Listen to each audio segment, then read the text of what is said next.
this is an explanation of limits at infinity and horizontal asymptotes. So, given the function we have in red here, f, and this vertical asymptote at x equals c, horizontal asymptotes at y equals L, y equals m. We can look at this in terms of limits. The limit as x approaches c from the left of f of x, so coming this way, is positive infinity. The limit as x approaches c from the right, so coming this way, is negative infinity.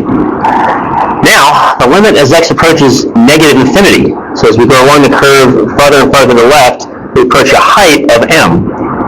And the limit as x approaches positive infinity, keep going to the right, we approach a height of L. So this is an indication that if we take limits at infinity, we're going to find horizontal asymptotes. A couple things to note. You can't cross the verticals, but you can cross horizontals. Here we don't. Here we do. Asymptotes are not things that are inviolable. They're just things that you eventually approach. So in this case, you cross it and come back down to it. And so one thing to note that will be different is that over here we'll have no critical numbers. We're always concave up. Whereas over here we have a critical number, right, because it's local max, and we change concavity in here from concave down to concave up. So a local max and a point of inflection. So there's some indications with derivatives there that you'll be crossing and something's going to be going on.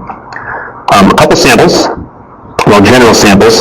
These are just general polynomials. If the degree of the numerator is the same as the degree of the denominator, that's an important one. None of this lower degree stuff makes any difference, this n minus 1 degree. All we really care about is the upper degree, because as x goes to infinity, the bigger terms swamp the lower ones. And then these cancel out, and you get a over b. And therefore, we would have a horizontal asymptote at y equals a over b.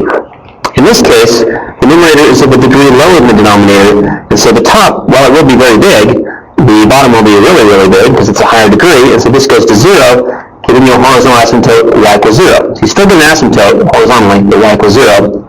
Finally, if the numerator is a higher degree than the denominator, then we have something really big over something big, which is going to go to infinity, and therefore you have no horizontal asymptote, none, because it goes to infinity. However, you may have an oblique asymptote. Now, another thing back on this page was noted that we do have these two horizontal asymptotes.